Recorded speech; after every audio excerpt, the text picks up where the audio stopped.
হাসির রাজা, জ্ঞানের রাজা, রসিক রাজা গোপাল ভাঁড়।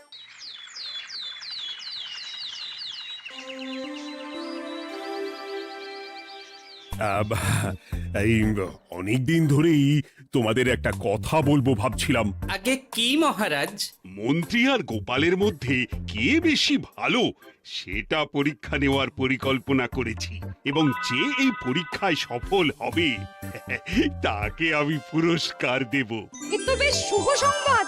এই পুরস্কার সেই ব্যক্তি পাবে যে ভালো কাজ করবে, ভালো চিন্তার মাধ্যমে বাকি মানুষদের কাছে এক অনুপ্রেরণার উদাহরণ হবে। বাহ, বাহ, সাধু সাধু, খুব ভালো প্রস্তাব মহারাজ। ভালো না ছাই, এটা কোনো পুরস্কার নয়। ছে, ভালো কাজ করার কি আর চারটিখানি কথা? মহারাজ, একটা অনুরোধ ছিল। তোমার আবার কি অনুরোধ? বলছিলাম, এখন আমাকে একটু বেরোতে হবে। আসলে আজ আমার নাতি নাতনিদের দল বাড়ি আসবে অনেক দিন পর, তাই ওই আর কি একটু গল্প আড্ডা খাওয়া দাওয়ার ব্যাপার আছে, এই আর কি। কোথাকার কোন রাজা এলো আমার? যখন ইচ্ছে আসবে, যখন ইচ্ছে যাবে, আর সেগুলো নাকি আমাদের মেনেও নিতে হবে। উফ, মন্ত্রী, এই হিংসুটে পানাগুলো কবে বন্ধ হবে তোমার বলো তো? তুমি যাও তো গোপাল। মানুষের ভালোবাসা পাওয়া, জনপ্রিয় হওয়া এত সহজ নয়। অনেক ধন্যবাদ মহারাজ। আমার তো বেশ গর্ব হয় তোমার জন্য, আর আমি চাই যে গোপাল আরো ভালো কাজ করে সেরা নাগরিক সম্মান পেয়ে এই কৃষ্ণনগরের মুখ আরো উজ্জ্বল করুক। নিশ্চয়ই মহারাজ, চেষ্টা করব। তবে পুরস্কারের কথা ভেবে আমি কোনোদিন কাজ করি না মহারাজ। যেটা আমার ঠিক মনে হয় তাই করি। এবার আমায় অনুমতি দিন, আমি আসি। হুম, বেশ বেশ, যাও যাও।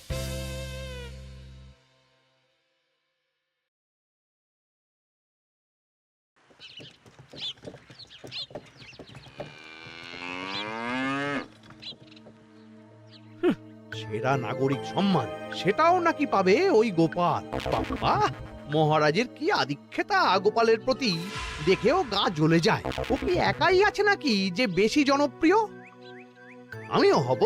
হ্যাঁ, কি করি কি করি? যাই, একটু গোপালের বাড়ি উঁকি মেরে দেখে আসি যে কি এমন মহান কাজ করে।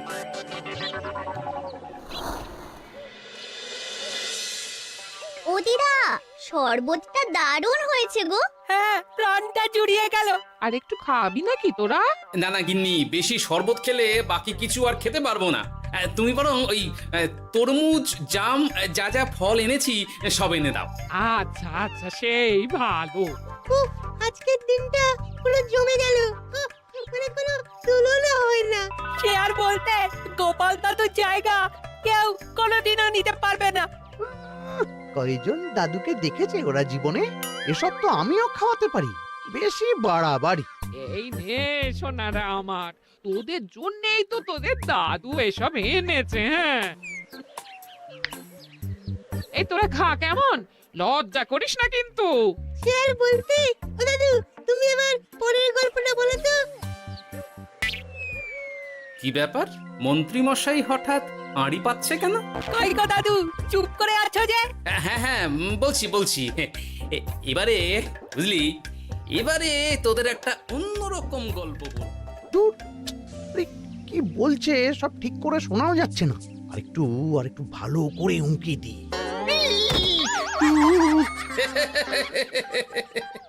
কি মন্ত্রী মশাই, ধরা পড়ে গেলেন তো? ওই জন্যই বলে অতি কৌতূহল ভালো নয়। কিসের কিসের কৌতূহল শুনি? কিসের কৌতূহল? তুমি কি ভাবছিলে যে আমি আড়ি পাচ্ছিলাম? মোটেই না, মোটেই না।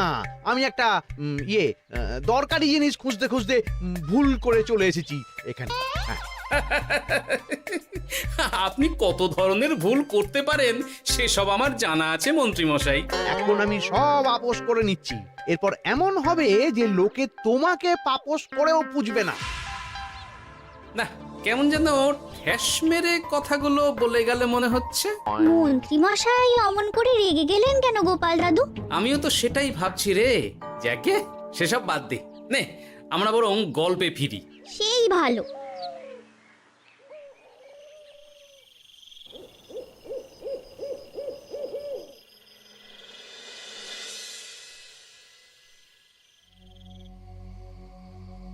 অনেক হয়েছে, অনেক হয়েছে গোপালের গুণগান। এবার থেকে আমিও এমন কিছু করব যাতে আমি গোপালের থেকেও বেশি জনপ্রিয় হই, কিন্তু তার জন্য গোপালের কাজকর্মের ওপর একটু নজর রাখতে হবে।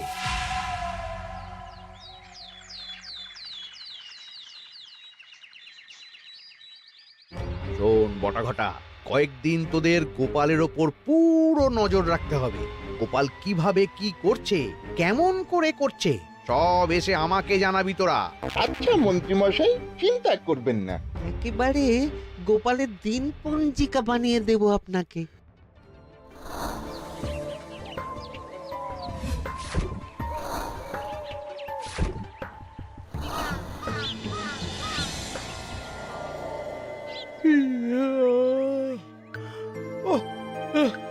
দুপুরের ঘুমটাও একটু ঠিক করে ঘুমোতে দিবি না রে তোরা?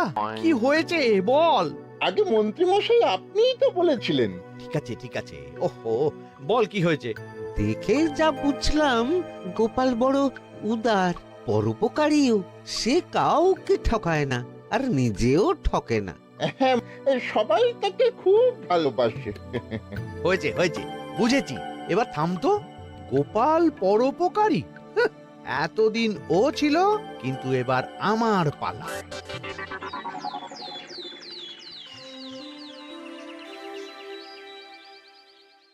মহারাজ, আমার একটা কাজ আছে, তাই আজ একটু তাড়াতাড়ি বেরোতে হবে। দয়া করে অনুমতি দিন। তোমার আবার আজ কি কাজ আছে? কেন মহারাজ, আমার কি কোনো নিজের কাজ থাকতে পারে না? আপনার যদি আমার উপর কোনো সন্দেহ থাকে, তাহলে আপনি নজর রাখতে পারেন। আহা মন্ত্রী, আমি কি সে কথা বলেছি একবারও? তাহলে এটা যদি গোপাল বলতো, তাহলে কি আপনি ওকে এত প্রশ্ন করতেন? এর মধ্যে আবার আমি আসছি কোথা থেকে? দেখছেন তো মহারাজ, কেমন আগ বাড়িয়ে ঝগড়া করতে আসে। ওহো, ঠিক আছে ঠিক আছে, মন্ত্রী তুমি যাও। ও কি, আবার কি হলো? প্রণাম করছো কেন? ভালো কাজ শুরু করার আগে আপনার আশীর্বাদ নিয়ে নিলাম মহারাজ।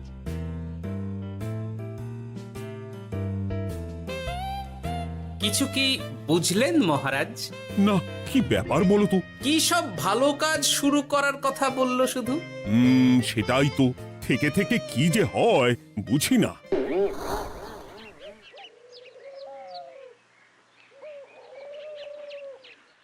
তা বলেছিলাম সব মনে আছে তো? আজ থেকে তোদের কাজ হলো শুধু আমার গুণগান করা, লোকের কাছে আমার কাজের প্রশংসা করা। আচ্ছা মন্ত্রীমশাই। আপনি যেমন বলেছেন ঠিক তেমনটাই হবে।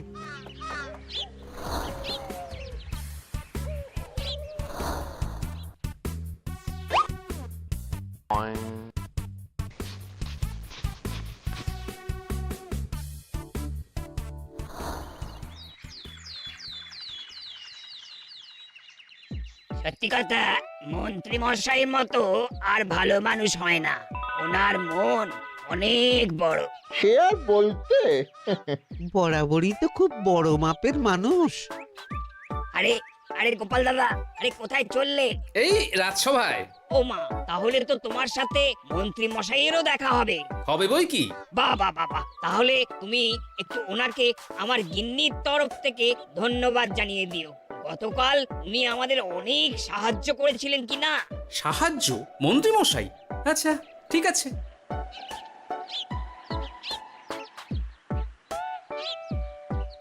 কিরে, কোথায় যাওয়া হচ্ছে সব? আজকাল তো তোদের দেখতেই পাওয়া যায় না, বাড়িতেও গল্প শুনতে আসিস না তোরা। কি করে যাবো বলতো গোপাল দাদু, সময় হয় না তো। সে কি কথা, খুব চাপ চলছে নাকি? না না, সে কথা নয়। আসলে মন্ত্রী মশাইয়ের বাড়িতে একবার ঢুকলে খাওয়া দাওয়া গল্প খেলা সবকিছু সেরে বেরোতে বেরোতেই অনেক দেরি হয়ে যায়, তাই আর তোমার বাড়িতে যাওয়ার সময় হয় না। মন্ত্রী মশাইয়ের বাড়ি? ও, মন্ত্রী মশাই মনে হয় ভালোই সবার মনে জায়গা করে নিচ্ছে। যাকে ভালো কথা, সবার ভালো হলেই ভালো। তা মন্ত্রী, চারপাশ থেকে তো তোমার নামে বেশ ভালো ভালো কথাই শুনছি। খুব ভালো, খুব ভালো। এইভাবেই মানুষের পাশে থাকো সব সময়। এখন তো গোপালের থেকেও সবার মুখে তোমার নামই আগে আসে। বেশ হয়েছে, এটাই তো চাইছিলাম। গোপালকে ছাপিয়ে গেল মন্ত্রীর কাজ, সকলের মুখে তাই ওর নাম আজ। ও কি গোপাল, তুমি এত চুপচাপ কেন? সবাই এখন আমায় বেশি ভালোবাসে, এতে কি তোমার কোনো অসুবিধা হচ্ছে গোপাল? অসুবিধা? কি যে বলেন মন্ত্রী মশাই, এটা তো খুব ভালো কথা। তবে কি বলুন তো, মানুষ যত তাড়াতাড়ি মাথায় তোলে, কিছু হলে ঠিক তত তাড়াতাড়ি মাথা থেকে নামিয়ে দেয়। মানে কি বলতে চাইছো? না তেমন কিছু না, ওই নিজের জায়গাটা ধরে রাখাটাই আসল। সত্যি কথা বলেছো গোপাল, এক দুদিনে রাতারাতি কিছু অর্জন করা যায় না। যাই হোক, সভা আজ এখানেই শেষ করলাম। না, এখন আর কারোরই আমাকে প্রয়োজন নেই মনে হয়। সবাই তো মন্ত্রী মশাইয়েরই জয়গান করছে, তবু যেন কেমন খটকা লাগছে আমার। ধুর, এত ভেবে কাজ নেই, ভোলা ময়রার দোকান থেকে বরং কটা রসগোল্লা কিনে নিয়ে যাই। কই গো, আমাকে গোটা 10 রসগোল্লা দাও তো। রসগোল্লা তো হবে না। কি হবে না? এই তো সামনে রাখা দেখতে পাচ্ছি। ওগুলো ওই মন্ত্রী মশাইয়ের জন্য রাখা আছে। ওগুলো ছাড়া তুমি অন্য কিছু বলো, আমি দিচ্ছি। না থাক, কিছু লাগবে না।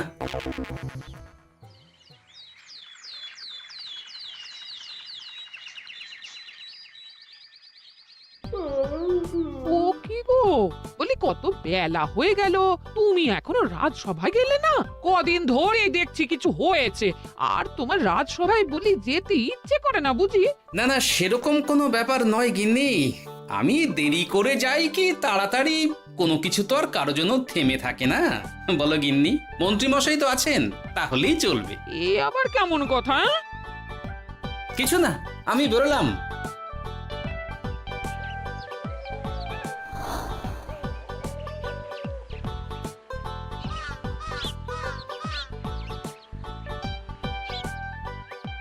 কিরে, তোরা সব এখানে দাঁড়িয়ে কেন?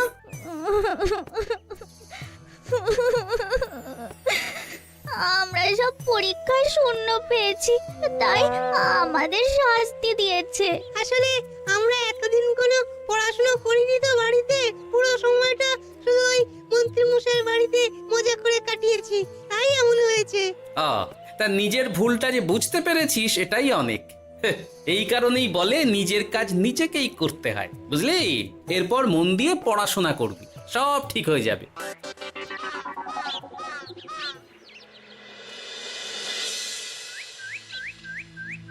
ও কি গো ভোলা ময়রা, এমন মুখ বেজার করেছো কেন?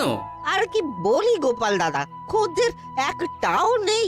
বসে বসে শুধু মাছি তাড়ানো ছাড়া আর কোনো কাজই নেই। কেন, হঠাৎ এমন কেন হলো? ওই মন্ত্রী মশাইয়ের জন্য উপকার করে দেওয়ার নাম করে আমাকে দুধ থেকে ছানা মেখে দেওয়ার কথা বলেছিল। আমিও খুশি মনে রোজ দুধ পাঠিয়ে দিতাম ওনার বাড়ি। তারপর? আসলে ওই মিষ্টি বানানো তো আর চারটিখানি কথা নয়, আমার সুবিধাই হতো। হঠাৎ খদ্দেররা সব জানানো শুরু করলো মিষ্টির স্বাদ পাল্টে গেছে, মান কমে গেছে, আর শরীর খারাপ হচ্ছে, এই সব। না না না, এ তো খুব খারাপ ব্যাপার। তার জন্যই তো আমি ওই মন্ত্রী মশাইকে উপকার করতে বারণ করে দিলাম। কিন্তু খদ্দেররা তো এখন আর বিশেষ করে আসতে পারছেন না। এখন তুমি ভরসা, এখন তুমি আমায় উপকার করতে পারো। হ্যাঁ বলো না, কি করতে হবে? তোমাকে তো সবাই খুব মানে। তুমি যদি ওই মিষ্টি খেয়ে সবাইকে বলো যে আমার দোকানের মিষ্টি ভালো, তাহলেই একমাত্র ওই আমার আবার বিক্রি শুরু হবে। বেশ।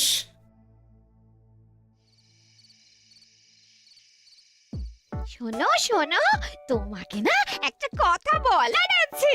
কি কথা? তুমি ভালো মানুষই করছো, তাতে তোমার লাভ, আমার কি লাভ আছে তাতে? মানে তোমার আবার কি চাই? সোনার গয়না, আমার একটা নতুন সোনার হার চাই। হ্যাঁ, না দিলে কিন্তু আমি চলে যাব। ওই দেখো, আচ্ছা ঠিক আছে ঠিক আছে, দেবো। ও মা, তাই? সত্যি তুমি খুব খুব ভালো। আমি তোমাকে যতটা কিপটে ভাবতাম, তুমি ততটাও কিপটে না। না গিন্নি, তোমার গয়না আমি গড়াবো, কিন্তু খরচ আমি করব না। যাকে বলে মাছের তেলে মাছ ভাজা। সে আবার কি করে সম্ভব? তুমি দেখোই না।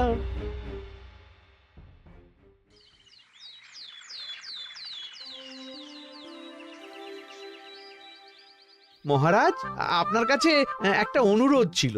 হ্যাঁ বলো না।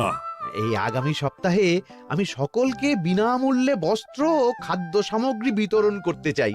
আর তার জন্য আমার ইচ্ছা যে আপনি সেখানে প্রধান অতিথি হয়ে আসুন। বাহ বাহ বাহ, এ তো ভারী উত্তম প্রস্তাব, নিশ্চয়ই যাব। অনেক ধন্যবাদ, এ তো আমার পরম সৌভাগ্য মহারাজ। কি খুশি তাহলে? এই আর একটা কথা, মানে বুঝতেই তো পারছেন অনেক খরচ, তাই অল্প পরিমাণ যদি মোহর, মানে আপনার যেটা ভালো মনে হয়। বুঝেছি বুঝেছি, আর বলতে হবে না। আপনি মহান মহারাজ, আজকে বুঝতে পারলাম আপনি সকলকেই সমান চোখে দেখেন। কি হয়েছে গো, তোমরা সকলে এখানে? বড় বিপদে পড়ে এসেছি গো দাদা। কি হয়েছে একটু খুলে বলো দেখি। মন্ত্রী মশাইয়ের অতি উপকারের ঠেলায় আমাদের সকলেরই বড় সমস্যা দেখা দিয়েছে। প্রথম বুঝতে পারিনি, কিন্তু এখন বুঝতে পারছি। দয়া করে কিছু একটা করো গোপাল দাদা। বুঝলাম, ঠিক আছে, আমি দেখি কি করতে পারি। যা বুঝছি, কিছু একটা করে মন্ত্রীমশাইয়ের উপকার থেকে সকলকে বাঁচাতেই হবে। কিন্তু কি করি পেয়েছি উপায়। সামনেই বস্ত্র ও খাদ্য সামগ্রী বিতরণের অনুষ্ঠান করবে বলেছে না? ওটাতেই কিছু একটা করতে হবে। যা বললাম তাহলে বুঝলি তো? ভালো করে মন্ত্রীর উপর নজর রেখে আমাকে সবটা জানা। হ্যাঁ গোপাল দাদু, কোনো চিন্তা করো না, মন্ত্রী মশাইয়ের আসল রূপ সামনে আসবেই।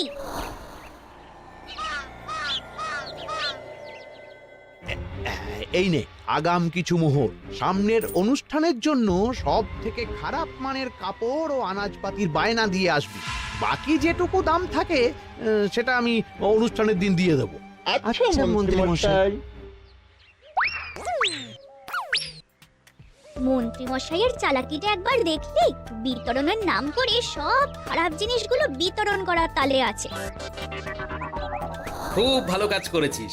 এখন বরং তোরা যা, আমাকে একটু বেরোতে হবে, বুঝলি? আচ্ছা দাদু।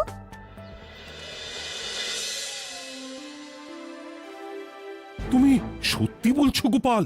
এত বড় বিশ্বাসঘাতকতা! আমার থেকে মোহর নিয়ে, আমার হাত থেকে উপহার নিয়ে আমার প্রজাদেরই ঠকানো। এখনই তাহলে ওই মন্ত্রীকে ডেকে এনে শাস্তি দেওয়া হোক। না মহারাজ, মন্ত্রী মশাই যে শুধু আপনাকে ঠকিয়েছে তা নয়, মানুষের ভালোবাসারও দাম রাখেনি। সবকিছু সবার সামনে হোক। মন্ত্রী মশাইকে কি করে ফাঁদে ফেলতে হয় সে ব্যবস্থা আমি করে ফেলেছি মহারাজ।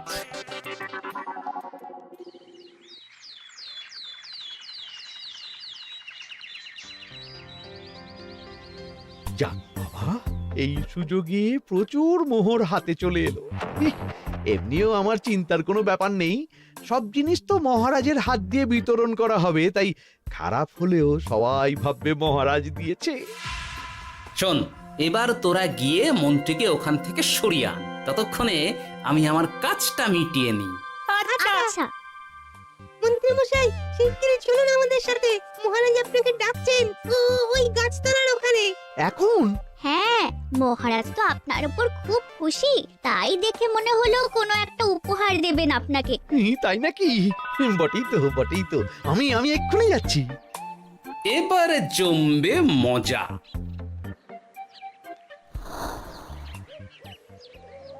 কই দেখি, কেউ তো কোথাও নেই। আমাকে যে বললো মহারাজ ডাকছেন, ধর আমি বরং মঞ্চেই ফিরে যাই।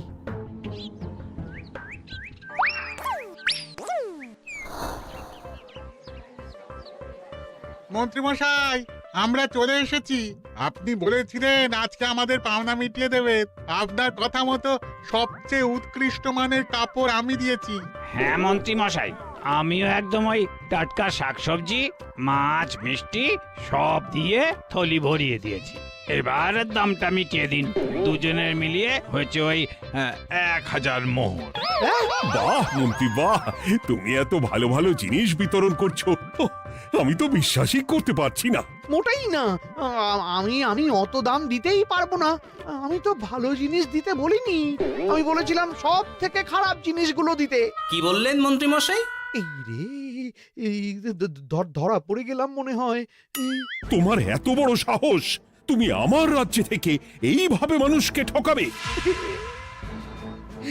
আমায় ক্ষমা করে দিন মহারাজ, আমি ইচ্ছা করে এমন করিনি। আর আমি কোনো কথা শুনতে চাই না। উপকারের নাম করে তুমি আমার প্রজাদের যা অপকার করেছো সব আমি জানি। তোমাকে শাস্তি পেতেই হবে। প্রহরী, বন্দি করো মন্ত্রীকে। মহারাজ, আর হবে না, আর হবে না মহারাজ, আর হবে না। ওই জন্যই বলে যেমন কর্ম তেমন ফল।